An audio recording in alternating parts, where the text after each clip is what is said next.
Estamos hablando de Grandes traidores a España, de Jesús Ángel Rojo Pinilla. Jesús Ángel, ¿cómo estás?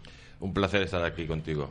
Estamos... yo la verdad es que me he ido quedando epatado, porque es cierto que de los personajes que tocas en el libro conocía a algunos, sabía de sus andanzas, de sus patrañas y sus traiciones, pero ha habido otros que me han sorprendido, que yo los desconocía, o que, bueno, los tenía. ¿Cuáles? Pues por ejemplo Antonio Pérez, que me parece que es uno de los tíos más sinvergüenzas, porque siendo una de las personas en las que más se ha confiado, que eso es lo peor, ¿no? Porque tú puedes decir, bueno, soy un traidor, pero soy un traidor desde fuera, o hago esto, o engaño. No, un tío al que se le había confiado absoluta toda la confianza del mundo, llegar a ser uno de los más poderosos en España, después casi de Felipe II, cómo el tío vendió todos los documentos, precisamente los vendió sabiendo que se los daban en confianza, tío. O sea, me he quedado impresionado. Además, vendía información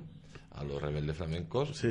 Al enemigo en ese momento, y por dinero, además. Estábamos en guerra con ella por dinero. Y luego encima, como conspiró contra Escobedo y Juan de Austria, incluso provocando que asesinaran a Escobedo, y gracias a Dios que Felipe II se dio cuenta que el traidor no era Escobedo, y sino este tal Pérez.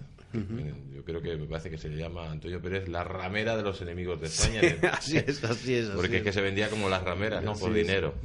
Sí, porque dices, bueno, pues es que traicionó porque tenía sus pensamientos, su forma de hacer política, tal, un tío por dinero. O sea, que me imagino que además, teniendo el cargo que tenía a nivel nacional, a nivel de confianza, a nivel de cargo político, pues no creo que fuese mal servido este chico, o sea que... Por supuesto, no. Secretario era como un ministro. Como un ministro, un primer ministro, vamos, en ese caso. Y ganaba dinero de sobra, para vivir, ¿no? Muy bien. Lo que pasa es que necesitaba una vida muy disoluta, muy promiscua, muy acelerada, y necesitaba todavía más dinero. Sí. Pero es que eso es curioso, no cambiamos, el ser humano... seguimos siendo el ser humano, porque eso lo seguimos viendo en nuestros días, a ese nivel, a nivel de dinero. O sea, que es el caso, por ejemplo, de la corrupción del Partido Popular. Fundamentalmente es por dinero más que por ideas, ¿no? Es por dinero, el trinque, ¿no? Vamos a la mamandurria, que diría nuestro amigo Javier García Isaac, ¿no? A la mamandurria, ¿no? Bueno, pues aquí este libro, fíjense ustedes, que es que viene de... Ya empezamos a tocar a los primeros traidores de España, que de la unificación que hubo justo antes de que hubiese la invasión musulmana, ya hubo un personaje que se encargó, en este caso fue por venganza, ¿no? La venganza de don Julián, ¿no? De hecho, lo titulas así, la venganza del conde don Julián y la pérdida de Hispania. La pérdida de Hispania durante unos cuantos siglos, ¿no? Exactamente. No, la verdad, bueno, en este caso estamos hablando de la traición de don Julián, que haber desflorada a su hija por el rey don Rodrigo, pues echa en manos de las hordas de Mahoma para abrirles las puertas para invadir España. Luego, aparte de esa traición de don Julián, pues está la famosa traición en el campo de batalla de los vitizanos, la famosa batalla de Guadalete, cuando los visigodos están a punto ya de acabar con los musulmanes, pues se marchan en manada parte del ejército visigodo, compuesto por los vitizanos, para irse al lado de los musulmanes y traicionar a don Rodrigo. Y esto supuso pues que prácticamente España estuvo a punto de desaparecer, porque lo que hay que hacer entender a la gente, ya lo decía San Isidro de Sevilla, que la primera nación de Occidente era España, además la nación más bonita, y el concepto de España nace verdaderamente con la unión de los visigodos, de los hispanos-romanos, cuando se empiezan a unificar por medio de leyes como y también por medio de la religión con Recadero. Ahí empieza verdaderamente España. Y cuando las hordas musulmanas, el Al-Ándalus, pues prácticamente nos barren hasta el norte. Pues si hubiera terminado de barrernos en todas partes de la península ibérica, pues España hoy no existiría. Existiría una cosa parecida a Marruecos, a Mauritania, pero no existiría España, porque tratan de confundir el Al-Ándalus con España, y es todo lo contrario. España es el país del vino y del cerdo, mientras que el Al-Ándalus pues era todo lo contrario, culturalmente, espiritualmente, forma de vida totalmente diferente. De hecho, si vemos, ahora hay estudios de ADN respecto a la descendencia musulmán. Me parece que en España solo hay un 8% que vienen de los musulmanes. Si, por ejemplo, si hacemos ese mismo estudio en Hispanoamérica, veremos que prácticamente pues un porcentaje, el 90 al 80%, pues es una mezcla de sangre. Eso no se produjo en España por una sencilla razón, porque los reyes cristianos desde un principio tenían ya la idea clara de que había que expulsar al invasor y que tenían que reunificar la corona bajo una misma persona, y desde el minuto uno de la Reconquista es lo que hicieron. Efectivamente, así es. Y bueno, y la prueba está en que esto es así, que ya incluso antes de que llegara al Andaluz, que eso es lo que ahora reclaman algunos tontos útiles de los progres, reclamando la mezquita de Córdoba, que eso no es de los españoles, no es de los católicos, hay que devolvérselo. No, es que esa mezquita está sobre una iglesia que católica. Antes fue cristiana, católica, ¿no? Bueno, cristiana porque entonces todavía no existía el concepto católico, pero vamos, pero cristiana, ¿no? Entonces dices, bueno, la verdad es que se empeñan, ¿no? Yo, de todas formas, después de haber leído este libro y de muchas de estas personas que aparecen aquí, personas francamente canallas, ¿no? La mayoría de ellos, porque es lo que son, porque la mayoría de las tradiciones vienen dadas.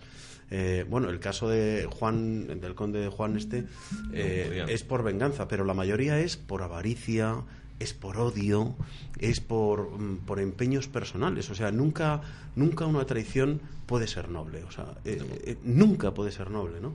Y otra de las cosas que comentas aquí, tanto en la introducción, que lo dice también Dalmau, que lo he leído antes, tal, es que ¿cómo es posible que en un país como es España, que ha tenido la historia que tiene España, seamos capaces de seguir encumbrando a los que han sido traidores, ¿no? Que les sigamos dando nombres de calles o plazas, que pongamos estatuas en los parques, que se hable de ellos y que se confunda la historia, confundiendo, yo creo, lo que es bueno con el buenismo, ¿no? O sea, no lo sé, es curioso esto, ¿no? ¿Tiene solución? Claro que tiene solución.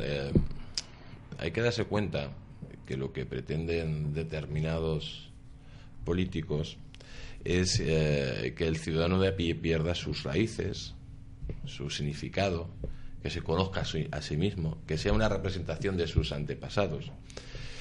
En el momento que tú esto lo consigues, pues desvinculando su historia, o tratando de plasmarle una historia pésima, oscura y triste, tú desvinculas a la persona de hoy con su esencia, que su esencia sus ancestros, que dieron la vida y que lucharon para dejarnos un país maravilloso como es España. Cuando sucede todo esto, el político de turno tiene una capacidad de manipular muchísimo más grande, y dicen que la política es el arte de engañar, y a ti generalmente te podrán engañar más fácilmente cuando desconoces pues tu esencia, tu ser y tu propia historia. Y eso es lo que hacen desde los medios de comunicación, desde las escuelas, desde las universidades, para que, pues, por ejemplo, como ha pasado ahora mismo recientemente en Cataluña, que hemos visto que miles de personas se echaban a la calle ante el golpe de Estado que daban los totalitarios, los políticos rápidamente se ponen nerviosos, porque dicen, hombre, que después de toda esta labor de blanqueamiento de la historia, todavía no podemos dominar a la sociedad, que todavía se sienten españoles, ¿no? Pues esta es la situación que vivimos. Lo que pretenden es que seamos cuando más ignorantes mejor, y así seamos un rebaño manso de ovejas para que nos puedan guiar por donde quieran. Y como los políticos generalmente con excepciones lógicamente, pues son personas que buscan su interés o de su partido político más que el interés de la nación, pues es más fácil lanzarles para un lado o para otro que teniendo un país culto, conocedor de su historia.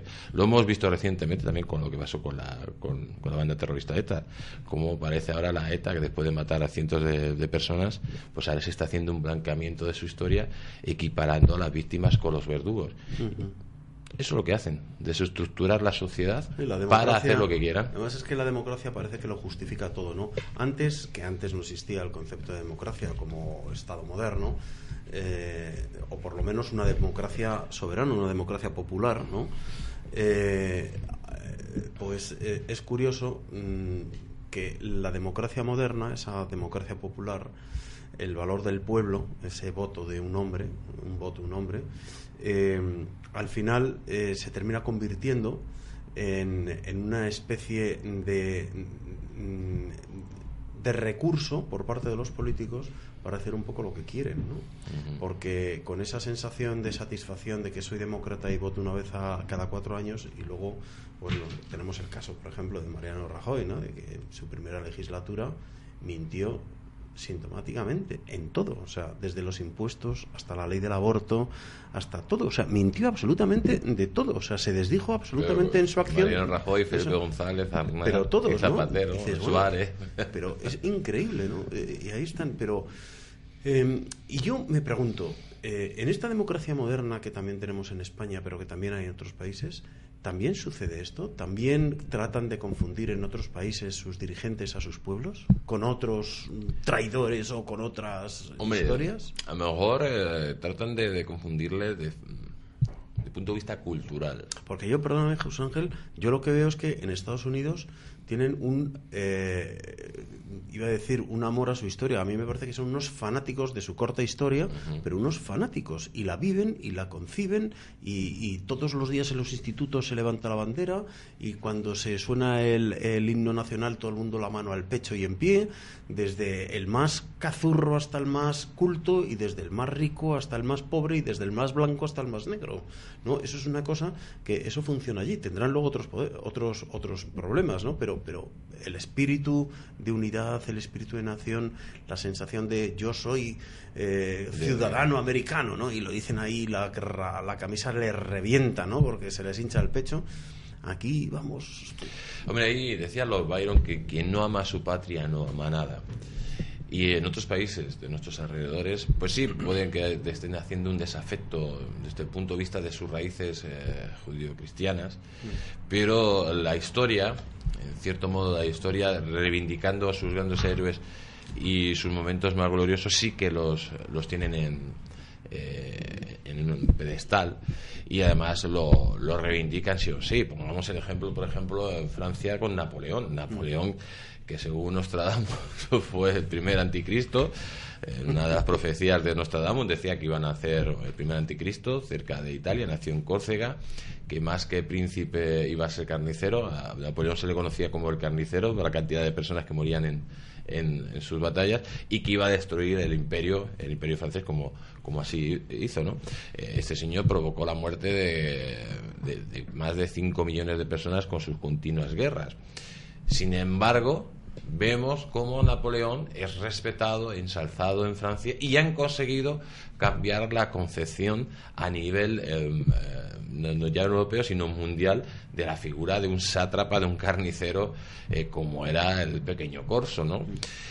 Lo vemos también, por ejemplo, como el Reino Unido, como pues su presencia en países como Australia, Nueva Zelanda o los Estados Unidos, que significó un exterminio constante de los indígenas, pues no hay nadie que les eche nada en cara, ¿no? Y sin embargo a los españoles, que hicieron leyes para proteger a los indígenas y para llevar a España a América, y para crear pues una nueva España, dando pues nuestra sangre, nuestra cultura, nuestra civilización, todo pues constantemente se lo está recriminando. Aquí el problema parte principalmente, y lo hemos visto recientemente. Es que lo hemos visto recientemente cuando se estaba haciendo el referéndum golpista del 1 de octubre, cómo los sediciosos, los totalitarios, lanzaron una campaña de desprestigio a nivel nacional, y el gobierno nacional, el gobierno de Mariano Rajoy y de Soraya Sáenz de Santamaría, se quedaron totalmente paralizados, cuando todo lo que decían eran mentiras constantes, y sin embargo la imagen de España fue deteriorada. Prácticamente parecíamos que estábamos en un país bananero que estaba reprimiendo a unos demócratas. Esa es la sensación que se da desde fuera de España. ¿Por qué pasa esto? Primero, por una inacción constante de nuestros gobernantes, que tenían que haber salido pues en todos los medios de comunicación dando las explicaciones oportunas, explicando que ese referéndum, que no se estaba votando, simplemente se estaba refrendando el golpe de Estado, las leyes de desconexión del 6 y el 7 de septiembre, se estaba refrendando en un referéndum totalmente ilegal, sin ningún tipo de garantías, que en cualquier país europeo sería una vergüenza. Luego vimos cómo decían que habían habido 800 heridos, algo totalmente falso, ni que hubieran tirado una bomba o habido un atentado. Vimos multitud de actuaciones de los nacionalistas, y vimos cómo el gobierno se callaba, agachaba la cabeza, y aquí no pasa nada, vamos a dejar que pase. Eso es lo que ha pasado a lo largo de la historia, que España no ha respondido a sus enemigos como se merecían, y ya es hora de una vez por todas de decir basta, porque cuando a un país pues se le denigra, se le insulta, se le infame, se dice mentiras sobre él, pues lógicamente será más fácil luego robarle, esclavizarle y matarle. Esto pasó en la Alemania nazis con los judíos. Constantemente los nacionalsocialistas lanzaban ese mensaje contra los judíos, que eran la peor raza del mundo, que había que exterminarla, y luego, cuando ya se hizo esa campaña violenta, primero con la retórica, pues luego llegó la violencia, la campaña de ejecución y física. Lo estamos viendo ahora mismo en España. Primero los partidos de la izquierda más rancia y radical que existe en Europa, que están aquí en España, pues hacen una campaña primero amenazando, retórica, contra todos aquellos que llaman símbolos nacionales, contra el himno nacional, contra cualquier persona que defiende la unidad de España, y luego vienen ya los momentos de ejecutar a esos señores, pues justificando que si son falangistas, que si son de ultraderecha o lo que sea. No hay ninguna justificación, porque verdaderamente tú estás matando a una persona, da lo mismo de la ideología que sea, estás ejecutando, estás asesinando a una persona. Pero esos son los pasos que se dan, tanto la leyenda negra como ahora, tanto con los símbolos nacionales, como han hecho los totalitarios. Es un sistema que se repite constantemente a lo largo de la historia, y que funciona. Claro, si a ti te ponen que tú eres un ladrón, que tú eres un esclavista, que tú eres un racista, que tú eres un degenerado, claro, luego te ejecutan, como por ejemplo lo han ejecutado a Víctor Lainez, y parece que está justificado, porque claro, no se ha matado a una persona honrada, se ha matado a un ladrón, un racista, claro, y eso es lo que están haciendo constantemente. Eso es lo mismo que se hacía con la Guardia Civil cuando le mataban en el País Vasco. Bueno, algo habría hecho, pero bueno, como que algo habría hecho, ¿no? O sea, se da por supuesto, ¿no? Está trabajando, está en su puesto y está haciendo lo que debe hacer, ¿no? Que es verdad, o sea, cuando se mataba a un... Aquí se empezó a cambiar la actitud con la ETA cuando se empezó a matar a periodistas. Sí. ¿Te acuerdas? Que empezaron a matar a periodistas del Mundo y amenazar a los periodistas y eso. Ahí ya empezó a cambiar la actitud. Pero cuando se mataba a un militar, a un guardia civil, un policía, parecía que estaba justificado.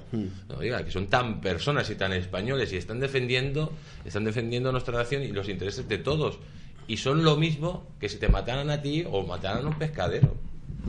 Pues mira, si estamos hablando de este nivel ya de pescaderos, a mí hay un personaje en la historia de España, y que tú lo tienes aquí reflejado, que es un tipo que a mí siempre me ha dado bastante asco, que es Felipe el Hermoso, ¿no? Felipe el Hermoso, al que tú titulas en tu capítulo como Felipe el Hermoso, el ambicioso flamenco que puso al borde del precipicio a España. Y es verdad, porque Felipe el Hermoso siempre me pareció a mí, que yo no sé si sería o no hermoso verdaderamente, ¿no? Bueno, en teoría, por lo que dicen, debió serlo, ¿no? O sea, aunque ves los cuadros y dices, bueno, pues es evidente, ¿no? Es evidente que el canon de belleza masculina ha cambiado y tal, ¿no? Pero independientemente de eso, que es lo de menos, ser guapo o feo en este caso. A mí me parece que siempre fue un niño pijo, un niño mimado sin oficio ni beneficio, que tuvo la suerte que jamás valoró de poderse casar con la heredera de España, que era Juana la Loca, que yo creo que si tenía sus defectos psicológicos, sin embargo luego tenía un sentido común, un sentido de Estado alucinante, posiblemente heredado o educado directamente por sus padres, más especialmente por Isabel la Católica. Tuvo la suerte de casarse con una mujer de esas hechuras, que además lo demostró hasta el final de su vida, ¿no?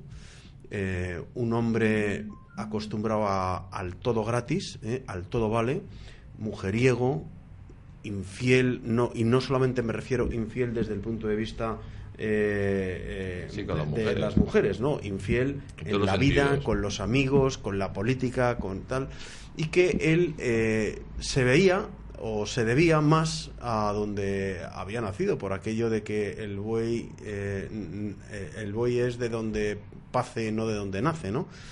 Y él se debía pues a sus flamencos, a sus belgas, a toda esta gente que le estuvo rodeando y que lo estuvo y tal, y que traicionó y que casi lo consigue, porque tú fíjate en esta parte del libro donde dices que dice este párrafo, dice: en este contexto, después de haber explicado pues todo el proceso de Felipe, dice: en este contexto Isabel la Católica muere el 26 de noviembre de 1504, dejando como heredera al trono de Castilla a doña Juana.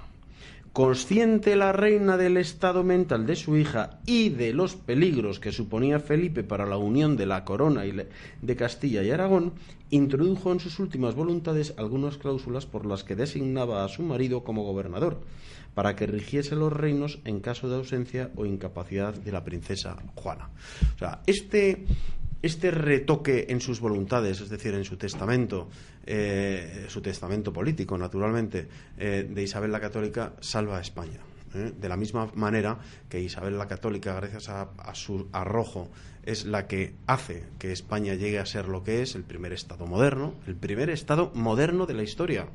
Y cuando se dice que es un Estado moderno, es porque se da por primera vez que decisiones sean tomadas colegiadamente por caballeros y por nobles y demás.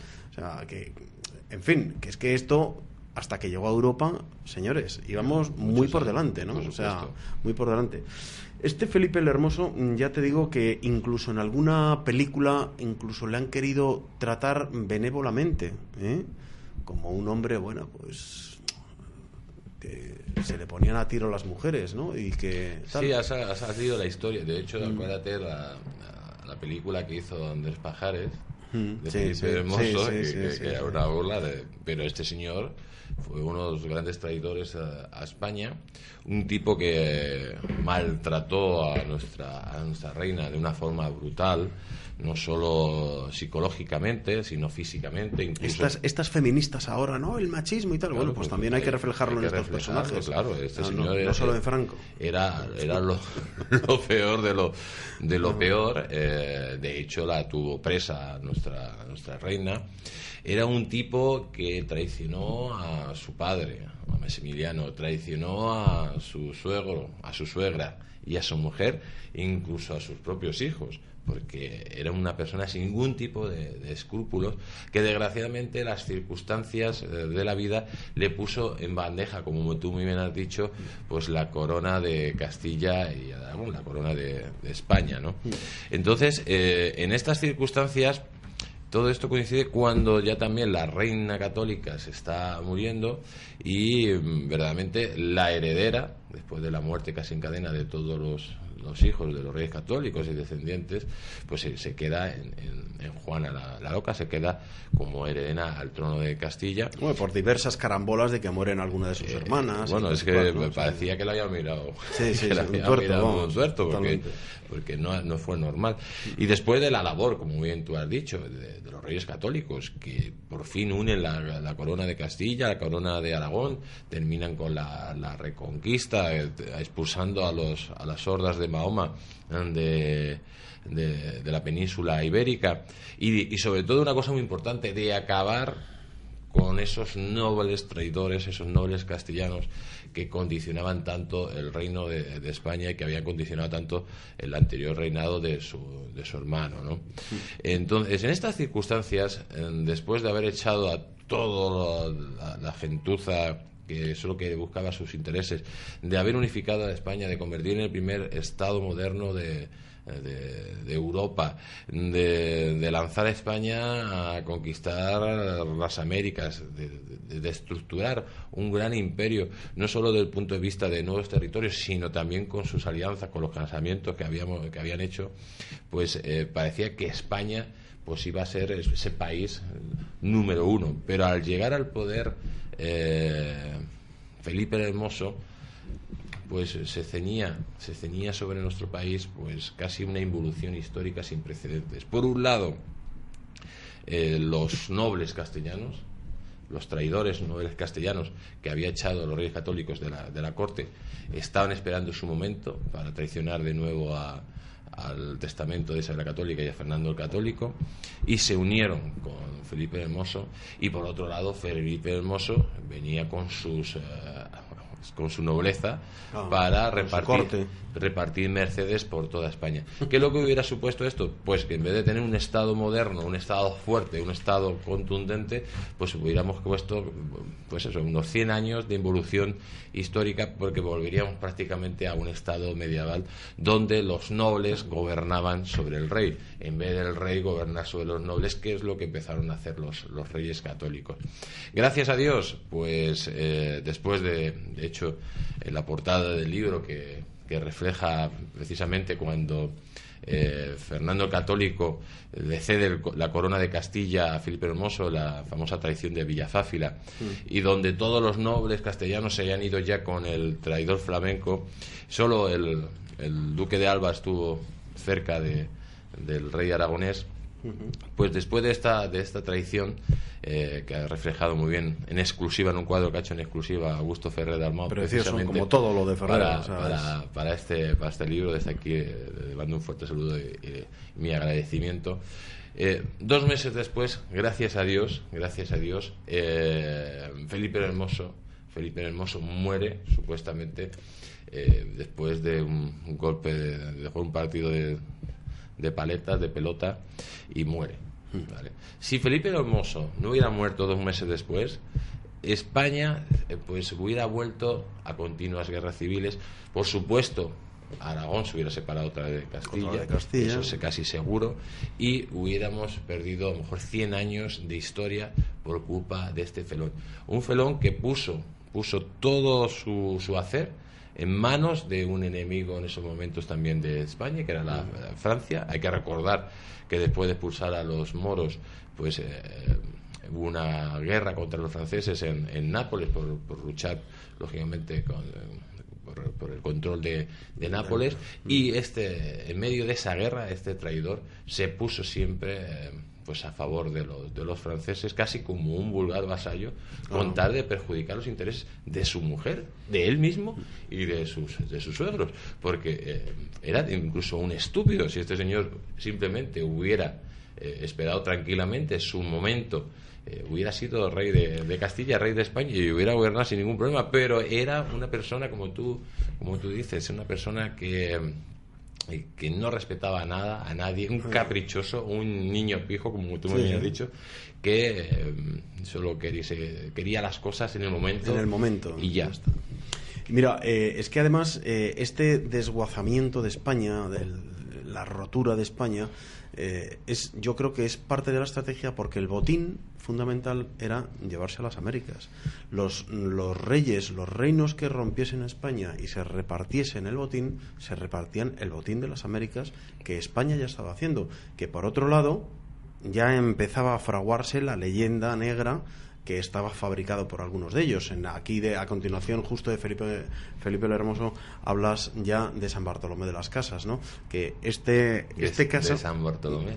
Bueno, no llega a ser san todavía, pero hay gente que lo está proponiendo. Ya. Lo sabéis, ¿no? No, de Bartolomé de las Casas, perdón. Y porque es que hay gente que ha estudiado la vida y que están ahora diciendo que efectivamente este señor, este dominico, lo hizo muy mal, que al final se arrepintió que escribió todo lo contrario posteriormente, pero que sin embargo los beneficiados, los que querían meter agua sucia en el comportamiento de todo, se quedaron nada más con la primera parte, y además lo ponían como primero que era un católico, que era un dominico, que era un cura, que cómo va a vender. O sea, los luteranos, los protestantes, utilizaban todo, es como ocurre ahora también, ¿no? Los separatistas, ¿no? O sea, no, yo no quiero nada del Estado español, pero sigo cobrando del Estado español. No, yo no quiero no sé qué, pero recurren al constitucional. No, pues aquí ocurre lo mismo, ¿no? Los de entonces recurrían al catolicismo que odiaban para dar señas de buena identidad, ¿no? O sea, entonces hay que creer a este que es católico, pero no hay que creer a otros, ¿no? Entonces eso, bueno, este me conviene, sí le creo. Claro, ¿no? Entonces me conviene esta parte que dice, ¿no? La otra la callo, ¿no? Entonces, bueno, pues eso es lo que dicen algunos historiadores de Bartolomé de las Casas y tal, ¿no? Pero pasamos otros personajes interesantísimos también, como es, por ejemplo, el Antonio Pérez, que ya hemos comentado en su momento, al principio, nada más empezar, Guillermo de Orange, otro elemento magnífico también. Guillermo de Orange es un tipo que se rebela contra el rey. Hay que decir que en aquellos tiempos, ahora estamos hablando de soberanía nacional, pero en aquella época el rey era rey por gracia de Dios, era lealtad total al rey. Y este tipo, que casi era familia, porque Carlos V le crió casi como un hijo, le protegió como un hijo, y era casi familia de Felipe II, con tal de alcanzar el poder, pues se inventó la mayor campaña de mentiras que nunca ha existido contra España. Pero este fue España, sobre todo por celos, ¿no? Porque al final no le dieron a él el reinado, sino que se dieron a Carlos, a su hermano Carlos. No, él lo que quería ser el gobernador de los Países Bajos. Sí. Y entonces, pero bueno, le dieron un puesto también muy, muy importante.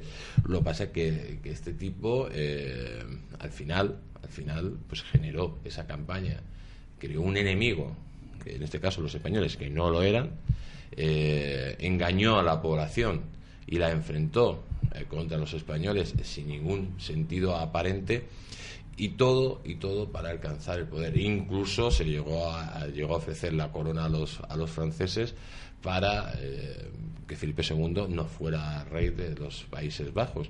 En definitiva, por fin Felipe II reaccionó y acabó con este señor, pero ya el odio y la mentira estaban instaladas en la población, que si te das cuenta coincide exactamente igual, volvemos otra vez, coincide exactamente igual con lo que sucede ahora mismo en Cataluña.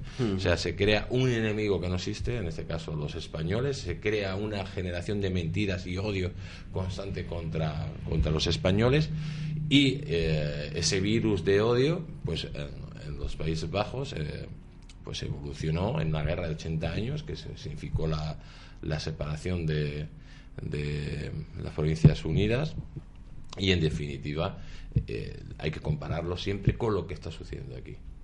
Se repite la historia una y otra vez, y esperemos que en este caso pues sea beneficiosa para España, porque aquella fue perjudicial para no solo para Holanda, sino para el conjunto de los intereses de España. Bueno, pues hablando de lo que pasa con Cataluña, y hablando, le entra la risa porque ya ve de quién voy a hablar, del infame Pau Clarís, ¿no? Un catalán que termina vendiendo Cataluña a los franceses, y que termina rompiendo o tratando de romper a España, que se termina también parando los pies, cosa muy parecida a lo que han hecho aquí. Lo que pasa que tengo la sensación de que lo que se ha hecho ahora es más chapucillas. De hecho, es tan líder para Cataluña que debe ser el único lugar donde tiene una estatua dedicada a Pau Clarís en Barcelona, ¿no? Sí, bueno, una estatua que me parece que se hizo en 1909. Bueno, otra época gloriosa de Cataluña, vamos. Y que, por ejemplo, vamos a poner un ejemplo, en la época de Franco no se quitó. Para que vean, tampoco para que vean que tampoco se quitaban las calles, se quitaban las estatuas, a pesar de ser un sedicioso como era Pau Clarís. Pau Clarís, pues yo creo que representa el típico traidor por naturaleza, que gracias a su felonía, pues España perdió la hegemonía mundial, ¿no? Estamos en el contexto de los 30 años, después de haber vencido, de la guerra de los 30 años, perdón, después de haber vencido a los suecos en Nordingen y de haberlo sacado del tablero, pues a Francia, a la Francia de Richelieu no le queda más remedio ya que entrar en guerra contra España. Es un momento muy delicado porque las fuerzas son ya las justas y pues en esos momentos los franceses, viendo que los catalanes pues no ayudaban al conjunto de la economía nacional para luchar en esa guerra, pues aprovechan a atacar primero lo que es el País Vasco. Pero aquí llegan tropas de todos los lugares de España y son repelidos, cosa que no hacen los catalanes, no llegan. Y esto lo ve el cardenal Richelieu como una oportunidad de oro para invadir los territorios transpirenaicos españoles, que es el Rosellón y la Cerdaña. Empiezan los franceses a invadir Cataluña. Lógicamente el conde duque de Olivares lo ve como una oportunidad de oro, es decir, ahora más que nunca que empiecen a mandar dinero, soldados para luchar contra los franceses. Se niegan en un primer momento, e incluso no solo se niegan, sino que empiezan ya a negociar por la espalda Pau Claris con el cardenal Richelieu. En esos momentos, pues para impedir esa invasión, los españoles mandan un ejército pues compuesto por españoles, pero también con mercenarios de otros países como Italia, Irlanda, etcétera. Y lo que significaba, según las leyes catalanas, esos ejércitos tenían que residir en las casas de los payeses. ¿Qué es lo que sucedía a los payeses? Que pues ese ejército, que no solo estaba compuesto por españoles sino por extranjeros, pues se sintieron un poco como que estaban siendo invadidos, no porque fuera un ejército que estuviera en otra zona, sino porque veían que hablaban unas lenguas diferentes, que vestían de forma diferente, y eso significó, digamos, como la mecha, y aparte también algunos abusos que hubo en esas casas para una rebelión, que es la famosa rebelión de los segadores, por cierto, encabezadas por famosos bandoleros y asesinos de la época, que llegaron a Barcelona y empezaron a matar a todas las figuras reales que existía, incluso al virrey. Pau Claris, todo este movimiento, esta revolución, intenta aprovecharla, ¿vale?, para su beneficio. Lo que pasa es que esta revolución, que va primero contra las figuras regias, luego se vuelve en contra de Pau Claris y va luego contra los oligarcas catalanes, ¿no? En ese momento Pau Claris está en una coyuntura muy complicada, porque por un lado se encuentra una revolución que creía que iba a beneficiarse de él para sus intereses, que se le está volviendo en contra, y por otro lado ya hay un ejército español que va por el sur para acabar con la felonía de Pau Claris y decir basta. Pues en ese momento Pau Claris, ¿qué es lo que hace? Pues echarse en manos del cardenal Richelieu, entrega el Principado de Cataluña a Francia, se le incorpora, nombra en conde de Barcelona a Luis XIII, y en un momento muy importante de la historia de España y clave de la guerra de los 30 años, pues pone a disposición de nuestro máximo enemigo, Francia, pues pone todo el Principado de Cataluña en sus manos. ¿Qué es lo que sucede? Pues por un lado hay la famosa batalla de Montjuïc, donde los colaboracionistas y los franceses vencen a los tercios españoles. Pau Claris ya muere, y durante 12 años, pues ¿qué es lo que sucedió en Cataluña? Pues que los franceses incluso prohibieron hablar el catalán, llenaron la administración de miembros de franceses, el comercio fue dominado también totalmente por los franceses. Cataluña fue un caos terrible entre las hambrunas, las guerras y la misma guerra civil que se estaba viendo, pues dejó Cataluña hecho un desastre muy parecido de nuevo como lo están dejando estos, hasta que por fin pues el hijo de Felipe IV vence a los franceses y a los colaboracionistas, los expulsa, y en ese momento pues la famosa paz de los Pirineos, se pierden los territorios que estaban detrás del Pirineo, la Cerdaña y el Rosellón, pero bueno, se expulsa a los franceses de Cataluña. ¿Qué es lo que significa esto? Esto significa un levantamiento en cadena sedicioso en España, porque por un lado mientras se levantan en Cataluña, los portugueses, gracias al apoyo de los ingleses, se levantan también contra el rey de España. Que esto es clave. Luego también en Andalucía se levantan en Aragón, intentan levantarse en Navarra, ¿vale? Es como una ficha de dominó, se empiezan a levantar todos los traidores que estaban ahí escondidos. Y el levantamiento de Pau Clarís y su entrega en bandeja de Cataluña a Francia significa la ruptura de la unidad ibérica. A partir de entonces Portugal se separa de España en 1668 y pone todas sus colonias dentro de la esfera de la pérfida Albión, de los británicos, y además supone que España pierda la supremacía mundial, porque en un momento tan delicado pues los franceses aprovechan que nos pegamos entre nosotros sin tener ningún gasto, y ellos aprovechan esa circunstancia pues para ganar, digamos, esa guerra de los 30 años, salir como gran beneficiado. A partir de entonces Francia sería la gran potencia de Europa, todo gracias a un felón llamado Pau Clarís, que era el presidente de la Diputación del General, pues igual que ahora el señor Puigdemont, que es el presidente de la Diputación, perdón, de la Generalidad de Cataluña, que era exactamente lo mismo. Bueno, es evidente que pasen los años que pasen, puede cambiar a lo mejor la tecnología, pero la esencia del ser humano es la misma, y lo bueno que se haga o lo malo que se haga tiene unas consecuencias muy similares. O sea, la diferencia es que de los tiempos que estamos hablando, conseguir promover todo este tipo de cosas pues llevaría más tiempo. Hoy, con un golpe de televisión, con unas redes sociales o con una emisora de radio, llegas a más gente de golpe y puedes acelerar los procesos más.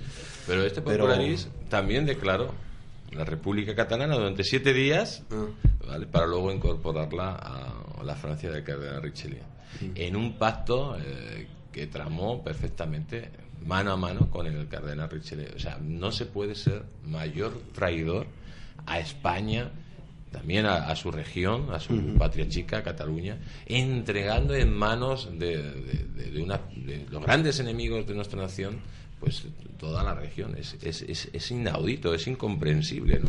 Pues hablando de enemigos de España, pues también llegamos ahora, bueno, pues a Gibraltar, porque Gibraltar, esto que dura hasta nuestros días, esto que somos incapaces de que retorne a la normalidad, pues se hace a través de una mujer, ¿no?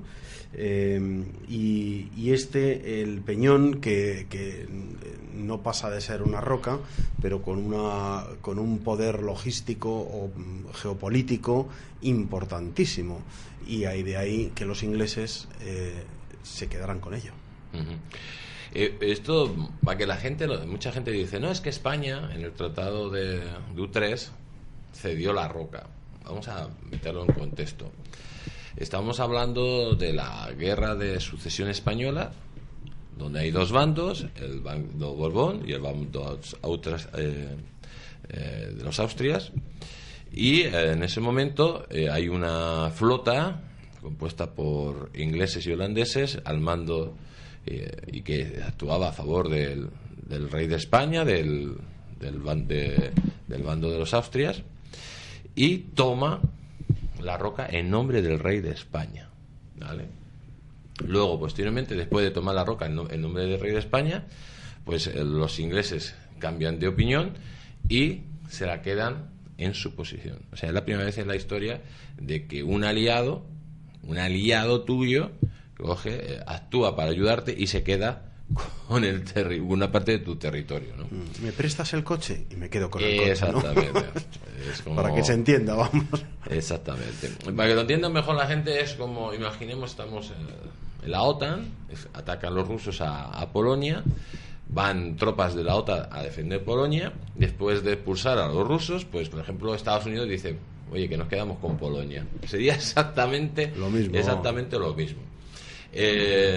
Después de la Guerra de Sucesión, donde España, a pesar de que la historia lo pone que perdimos, la verdad que no perdimos mucho, porque en ese momento lo que se trataba era mantener la unidad del imperio, y prácticamente lo tuvimos, ¿no? Lo que se mantuvo todas las posesiones en América, se mantuvo la unidad nacional, salvo las plazas de Menorca, que hicieron exactamente lo mismo que los ingleses, y Gibraltar, y nos quitamos también un problema muy de encima, como era Flandes, que nos había supuesto miles y miles de guerras y enterrar parte de nuestra hacienda y de nuestros hombres allí. Por otro lado, las posesiones en Italia, posteriormente se recuperaría la influencia por medio de los casamientos de familia, y no perdimos tanto. Salimos bastante bien parados, porque las grandes potencias querían repartirse nuestro imperio en trocitos, ¿no? La verdad que salimos bien parados, y la nueva dinastía borbónica hizo casi un resurgir del imperio. Bueno, el Tratado de Utrecht se firma en el contexto de que la Gran Alianza, pues, que estaba compuesta por Inglaterra, las Provincias Unidas, Portugal, Saboya, los grandes príncipes de Alemania, etcétera, luchaban contra España y Francia. Francia, en esa guerra, se desangra literalmente, entra prácticamente en bancarrota. Yo creo que es el gran perdedor de la guerra de sucesión, a pesar de que mete a su pretendiente en el trono de España, pero luego Felipe II se independiza rápidamente de la influencia de su abuelo, pero es el gran perdedor, y dice: ya basta, ¿vale? España no podía continuar tampoco la guerra, porque no tenía más posibilidades contra ese núcleo de potencias extranjeras que se enfrentaban, y hay que llegar a un acuerdo. El acuerdo de Utrecht, pues una de las cesiones que se hace es el peñón, ¿vale? Se tiene que hacer esa cesión, porque si no continuaba la guerra, y España no estaba en posición de mantener una guerra contra esa gran alianza que existía en esos momentos. Permíteme, Jesús Ángel, que lea de tu libro los 3 puntos, tres de los puntos que de alguna manera encajona el acuerdo de que Inglaterra se quede con esa cesión, que dice, el primer de ellos, dice: el rey católico por sí y por sus herederos y sucesores cede por este tratado a la corona de la Gran Bretaña la plena y entera propiedad de la ciudad y castillos de Gibraltar, juntamente con su puerto, defensas y fortalezas que le pertenecen, dando la dicha propiedad absolutamente para que la tenga y goce con entero derecho y para siempre, sin excepción ni impedimento alguno. Eso parece que, bueno, pues entonces, ¿de qué nos quejamos? Pero es que hay otras cosas. Dice el segundo punto, dice: dicha propiedad se cede a la Gran Bretaña sin jurisdicción alguna territorial y sin comunicación alguna abierta con el país circunvecino por parte de tierra, es decir, que está aislado, Y en final dice: en algún tiempo a la corona de la Gran Bretaña le pareciera conveniente dar, vender, enajenar de cualquier modo la propiedad de dicha ciudad de Gibraltar, se ha convenido y acordado por este tratado que se dará a la corona de España la primera acción antes que otros para redimirla, ¿no? Exactamente. Pues muy bien has relatado tú los 3 puntos principales del Tratado de Utrecht, que habla sobre el peñón. Y luego, ¿qué es lo que sucede a lo largo de la historia? Pues a lo largo de la historia, pues no solo van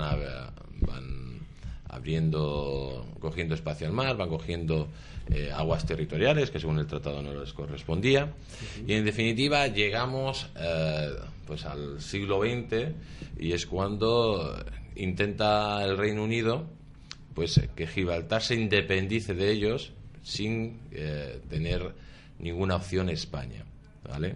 Entonces España en esos momentos lo denuncia ante la ONU, y la ONU hace una serie de resoluciones que, bajo el parámetro de que aquella época, acuérdate que se estaba descolonizando pues todos los países, le dice, uno de los parámetros era que aquel país que haya perdido la unidad o territorio que pertenece a su unidad, pues lógicamente tenía que recuperarlo, y hace varias resoluciones de la ONU diciendo que tiene que devolver el peñón de Gibraltar a España. Literalmente lo dicen una y otra vez, y de hecho lo ponen en el año 69. Esta gente, que lo que hace, los ingleses, hacen un referéndum ilegal como el de Cataluña, que además no tiene ninguna referencia jurídica, y se basa en ese referéndum para que siga permaneciendo. Y lo que hace Franco en esos momentos, pues cerrar la valla.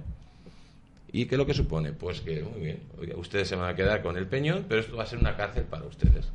¿Vale? Eso suponía que el Peñón vivía subvencionado totalmente de la metrópolis, era la zona con mayor tasa de paro de toda la península ibérica y vivían fatal. Hasta que pues llega el año 85, Felipe González decide abrir la verja. ¿Qué es lo que supone abrir la verja? Pues primero que toda la zona de línea se convierte en una zona con una depresión económica brutal y Gibraltar se convierte en un parásito, en una cueva de piratas y de ladrones que se dedica pues a blanquear sobre todo el dinero de la droga, a blanquear el dinero de los políticos corruptos y a blanquear a todo el dinero de todo tipo de delincuentes. Se hace en la roca de Gibraltar. Luego, posteriormente, Zapatero le da casi 100.000 líneas de teléfono, que es lo que se supone que se convierta pues, casi en la meca del juego online. Y mientras Gibraltar pues tiene un resurgimiento económico a costa de los intereses de España, pues los políticos españoles colaboran abiertamente con esta situación. La verdad que la única forma de recuperar Gibraltar, pues primero será aislándola, porque es que ahora mismo Gibraltar hay muchos que pueden decirte, oye, esto ya lo ha hecho Estados Unidos con Cuba pero hombre, que Cuba, alguien todavía piensa que Cuba no ha sido derrotada literalmente cuando el 30% de su población ha tenido que salir del país, cuando la gente se muere de hambre y cuando no ha sido derrotada, esas son las consecuencias del pueblo sufridor. Derrotada. Cuba es derrotada de arriba abajo. Lo único que no se ha podido echar a los sátrapas que gobiernan, pero Cuba derrotada no rendida, ¿no? Bueno, yo creo que rendida. Cuando un pueblo pierde su dignidad, cuando tienen que prostituir a sus niñas, cuando tienen que prostituir a sus niños y cuando pierde totalmente un pueblo, pierde su dignidad, pues lógicamente no que haya sido derrotado, sino archiderrotado, ¿no? Sí.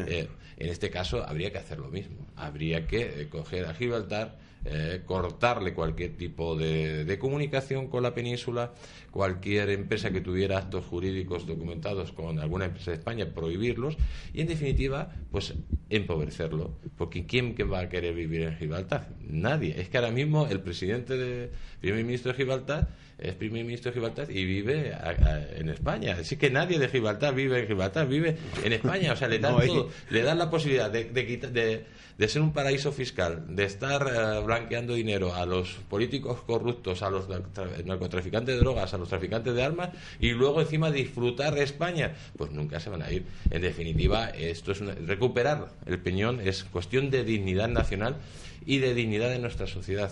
Y ya está bien de estar colaborando con esta gentuza, porque ni el Reino Unido es amigo de España hasta que no nos devuelva una parte del territorio y lógicamente esta región, si no es nuestra, para nadie. como dice el refrán, con perdón, o vamos todo con la puta o la puta al río. Sí, así es. Pues luego, después del tema de Gibraltar, pues tenemos también pues dos de los peores reyes que ha podido tener España, que es Carlos IV y Fernando VII. Se han hecho incluso libros específicamente, ¿no? Hablando de la insensatez. Viene el infame Simón Bolívar, eso es además de traidor, masón y corruptor de sociedades como la que se da allí en Venezuela, que por supuesto, claro, es el héroe de ellos, naturalmente, ¿no? Bueno, la verdad que lo de Simón Bolívar en San Martín, hay que recordar a la gente que fueron dos cipayos a las órdenes del Reino Unido, porque la emancipación de los pueblos hermanos de Hispanoamérica fue un plan establecido, totalmente digitalizado desde el Reino Unido, desde las logias masónicas del Reino Unido, que hicieron franquicias por toda Hispanoamérica. Además, la famosa logia Lautaro, que es la que se forma, se hace expresamente solo para conseguir la independencia. Sí. Y los grandes libertadores que hablan de que salvaron a toda Hispanoamérica del yugo español, de la esclavitud, pues simplemente trajeron guerras, pobreza y hambre a toda Hispanoamérica, y Hispanoamérica, desde que se independiza, sufre una involución económica de más de 100 años. Hay que recordar, por ejemplo, que México su PIB era un 200%, estaba un 200% por encima del PIB de los Estados Unidos. Y ahora comparemos el PIB de los Estados Unidos con el de México, y no digamos, por ejemplo, como está Venezuela, ¿no? La verdad que es una pena, y lo que es una pena es que un tipo como Simón Bolívar, que quería el exterminio de todos los españoles en su famoso decreto a muerte, además hablaba que había que exterminar la raza maldita de los españoles, y que supuso sus guerras que el 30% de la población de Venezuela se tuviera que marchar o fuera exterminada, pues que este señor pues tenga colegios públicos con su nombre en España, que tenga una estatua ahí en el Parque del Oeste, por cierto, una estatua que se puso en 1971, que no la han puesto ni los socialistas, no se puso en la época del señor Franco, que también se lo tendrá que hacer mirar, y igual que también a San Martín, habría que hacerlo mirar porque es de esa época. Y un tipo, pues en definitiva, que no puede tener ningún honor en España, y que nuestros hermanos hispanoamericanos tienen que empezar a conocerlo, porque fue un dictador, un xenófobo, un racista y una persona que quiso pues el exterminio de todos los españoles. Y tú fíjate, Jesús Ángel, yo vuelvo un poco a la reflexión que hacía un poco al principio, ¿no? O sea, que es que todas estas traiciones normalmente no son traiciones que llevan a un golpe de Estado para ser yo ahora el rey, quito a uno y me pongo yo, pero sigo siendo España. No, todas van a partir España, a romper España, ¿no? A romper. La unidad hispánica la rompen estos dos tipos. Sí. Eso es así, vamos, es una cosa es lo que dices tremenda, tú, no vamos. es para decir, es verdad, no, doy un golpe de Estado y yo me pongo de rey, no, vamos a romper, vamos a la época feudal. Bueno, luego viene ya el asesinato de Prim, quien fue, cosa que también tiene una repercusión importantísima dentro de lo que es la estructura de la unidad de España. Viene Antonete, Sabino Arana, otro zumbao que ahí le tienen de rey de reyes en el País Vasco, un tipo que era, aparte de que yo creo que estaba tocado del ala, pero lo digo sinceramente, o sea, un tío que estaba bastante loco, y yo creo que fue un tonto útil que se les fue de las manos a los nacionalistas de la época, un tío que era racista, un tío que odiaba a los españoles y por lo tanto a España, y a él mismo, el supremacista, que además lo era él, ¿no? O sea, son de estas incoherencias de esta gente que dices, bueno, es que es completamente absurdo, ¿no? Pero, o sea, por ejemplo, mira, yo te pongo un ejemplo. En Estados Unidos hay una organización que se llama el Ku Klux Klan. ¿Tú conoces que se den los premios Ku Klux Klan? No. ¿Tú conoces que el Ku Klux Klan sea la fuente donde beben diferentes políticos? Bueno, alguno habrá, pero la mayoría de los políticos de una región de Estados Unidos, o tú ves que el Ku Klux Klan sea la fuente de donde miles y miles de escolares son educados. Pues en España hay un tipo que es igual o peor que el Ku Klux Klan, que tiene sus premios, que tiene sus calles, y que encima es, digamos, el maná de donde comen la mayoría de los escolares del País Vasco y de Navarra, y también las informaciones que hacen pues los medios de comunicación en el País Vasco. O sea, esto es incomprensible. Un tipo que es que yo creo que es el ejemplo, la simplificación de la palabra odio lo representa a él. Su nombre, tenían que poner Sabino Arana, significado igual a odio, ¿no? Porque solo lanzaba odio y odio, y no aportó nada más a la humanidad que odio. Y ese hombre pues tiene que ser eliminado de las calles, de cualquier referencia, y siempre recordado por lo que fue un racista y el padre del racismo vasco. Vasco, totalmente. Bueno, pues es que después de esta joya llamada Sabino Arana llega otra, Luis Companys, ¿no? O sea, otro elemento que ahí le tienes, ¿no? Que da nombre a un campo de fútbol, tío. O sea, es que es...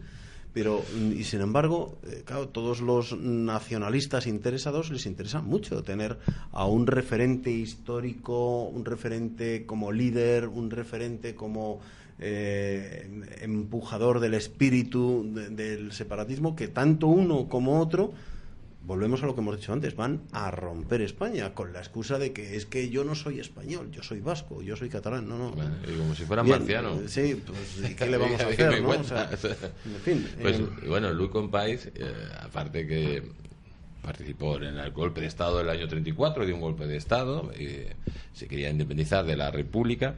Luego ya lo denuncia Azaña en sus famosos escritos. Durante la Guerra Civil pues prácticamente había una independencia de facto de Cataluña. Un tipo que hizo un genocidio sobre religiosos. que presumía. Además es que él presumía, ahora cuando te intentan taparlo, presumía de haber cometido ese genocidio. Decía que ni curas, ni monjas, ni frailes ya existían por su territorio, ¿no? Él presumía, ahora cuando tratan de decir que no hizo eso, él me hace gracia porque está en contradicción con lo que decían los protagonistas de la época. Pues esto es curioso porque recientemente pues ha habido miembros de la Esquerra Republicana que en el año 2010 me parece que fueron al Vaticano y proponían que Luis Companys fuera beatificado después de haber hecho un genocidio contra los cristianos. Y sobre todo pedido por RC, o sea, ya. No, hay que tener el colmo, pero para que veas hasta qué punto se manipula la información. Y luego lo que tú dices, que el Estadio Olímpico de Barcelona tenga el nombre de un genocida, de un asesino de masas, pero lo peor de todo, que calles en Getafe, aquí en Madrid, tengan el nombre de Luis Companys y que se le haga todos los años un homenaje a este engendro de la naturaleza, pues quiere decir que una parte de nuestra sociedad está enferma. Bueno, pues como nos queda muy poquito, yo quiero seguir avanzando para que todo el mundo sepa por lo menos el contenido que tiene tu libro, porque como ven no tiene desperdicio, porque después de Luis Companys hablamos del PNV como un partido traidor, un partido interesado, un partido que lo mismo te pone la mano derecha que la izquierda siempre y cuando vaya a su favor, no importa. Después viene también Bernardino Tomás, otra joyita también de Asturias y León. Y llega ya, pues, digamos, a lo más contemporáneo. Jordi Pujol y Carles Puigdemont. O sea, esto lo estamos viviendo hoy. En vivo y en directo. Que no es que... No, bueno, es que en la historia, en el siglo XVI, hay muchas versiones... No. Bueno, aquí hoy también tenemos la versión de TV3 y del resto, ¿no?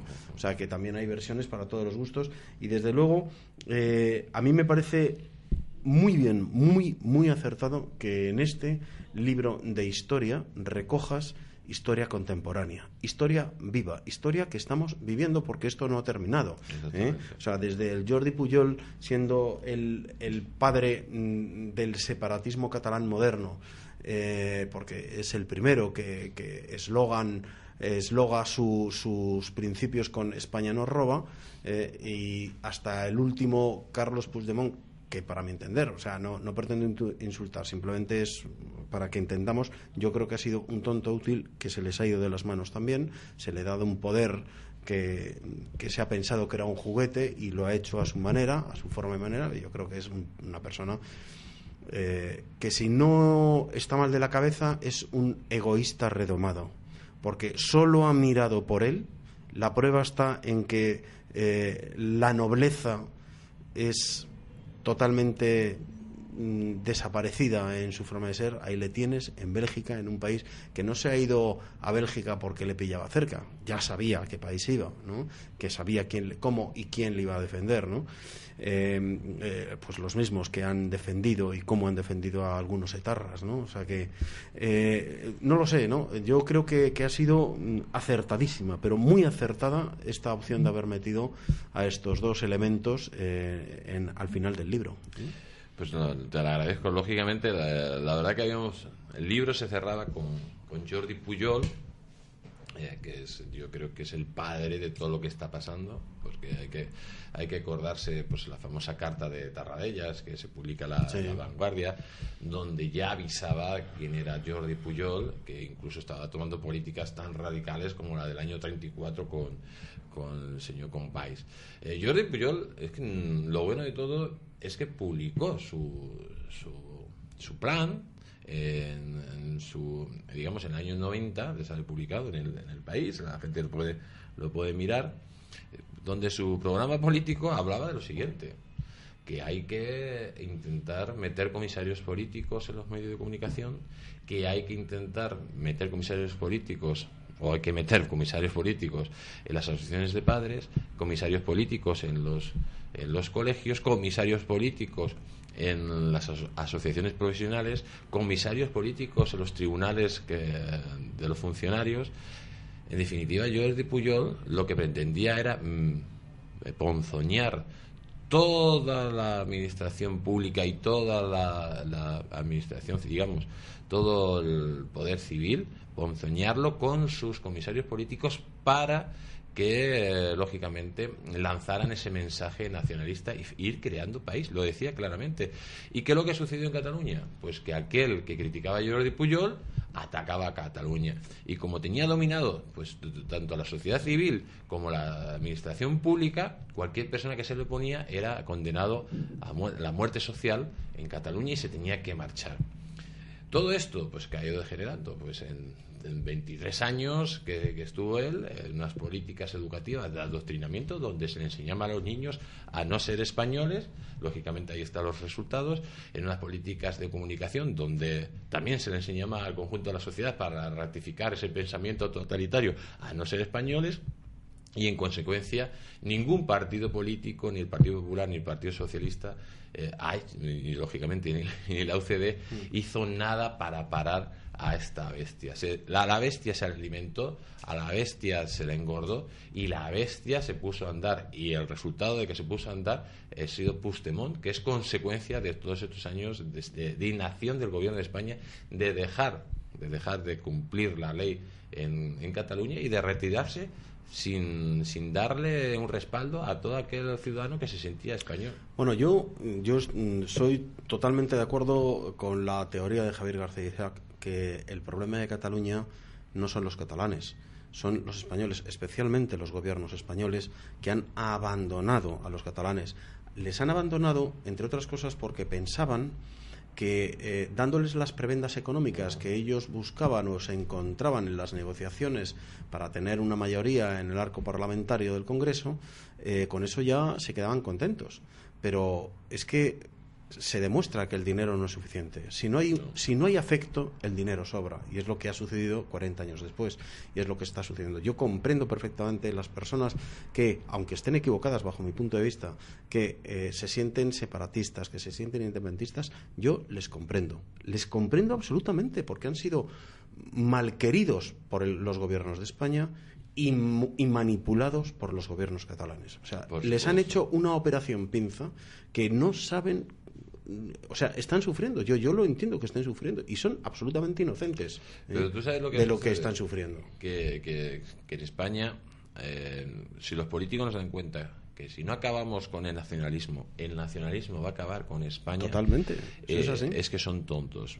Pero ¿qué es lo que ha pasado ahora cuando todo el pueblo se ha echado a la calle, cuando el rey ha dicho hasta aquí hemos llegado, cuando Europa ya le ha dicho a este señor que actúe, cuando todo el mundo le decía que actuaba? Pues en vez de acabar con el nacionalismo de una vez por todas, este señor les ha dado una bombona de oxígeno para que sigan respirando. ¿Por qué? Porque el sistema español está basado en las autonomías. Y las autonomías tienen tres patas. Una, la izquierda; otra, el Partido Socialista, por ejemplo, el Partido Popular, y otra, los nacionalistas. Si no existiera los nacionalistas, no tiene sentido el Estado de las autonomías. ¿Y qué es lo que sucede a estos dos partidos? Que no pueden quitar ese Estado de las autonomías y tienen que seguir manteniendo a los nacionalistas porque, como tú me habías dicho antes, hay muchos que beben muchísimo pan y agua, que beben de la mamandurria de las autonomías. Totalmente. Entonces, los partidos políticos actuales no van a quitar el sistema de las autonomías, no van a acabar con el nacionalismo, porque si acaban con el nacionalismo se acaba el sistema de las autonomías y se acaba el chollo para los demás. Y eso es. Entonces yo aquí yo hubiese puesto al final en el epílogo pero un epílogo 2, sí, diciendo que estos son los traidores de facto, pero hay otros que han ayudado a que estos traidores existan. En la historia moderna de España han sido los gobiernos continuados que ha tenido España hasta el momento de hoy. Bueno, yo creo que de hecho tanto por su silencio como por su compadreo, o habiendo dado unas prebendas o unas economías en compensación, así como por ejemplo también la propia ley de votos que tenemos, que es absolutamente injusta, vamos, o sea. No, de hecho el libro está abierto a nuevos traidores y si te lees... O sea, vas a hacer un 2. Queda un 2 todavía. Bueno, o ampliarlo, ¿no? De hecho está abierto y está claro, ¿no? Es la primera vez, y lo digo en el libro claramente, es la primera vez en la historia universal que para parar un golpe de Estado se convocan unas elecciones. Yo creo que a buen entendedor poca palabra basta. Jesús Ángel Rojo Pinilla, muchísimas gracias. Muchísimas gracias. Y recordar a todos tus oyentes que para conocer a los traidores del pasado, hay que conocer a los traidores del pasado para conocer a los enemigos del presente. Y que siempre los tengan en cuenta, porque desgraciadamente la historia se repite. Pues están a tiempo. Es un gran libro para leer ustedes, para regalar a muchos, sobre todo a muchos equivocados y a otros que no lo están, pero que también les vendría bien dar un repasito. Grandes traidores a España, Jesús Ángel Rojo Pinilla, con unas ilustraciones alucinantes de Augusto Ferrer Dalmau. Como siempre, son un dibujante, un pintor experto en dibujo de batalla. La portada, que es una ilustración, un dibujo, una pintura específica para este libro, que es una maravilla, y está publicado en El Gran Capitán, distribuido a nivel nacional en grandes cuentas y Corte Inglés, librerías, Amazon. Y el epílogo también está hecho por Pablo Victoria Vilches, el gran historiador colombiano. Muy bien. Y además, como este estudio se llama Blas de Lezo, tú sabes que él fue el que escribió el primer libro de Blas de Lezo, que recuperó su memoria. Pues fíjate, qué bonito cierre para el programa de hoy. Jesús Ángel, muchas gracias.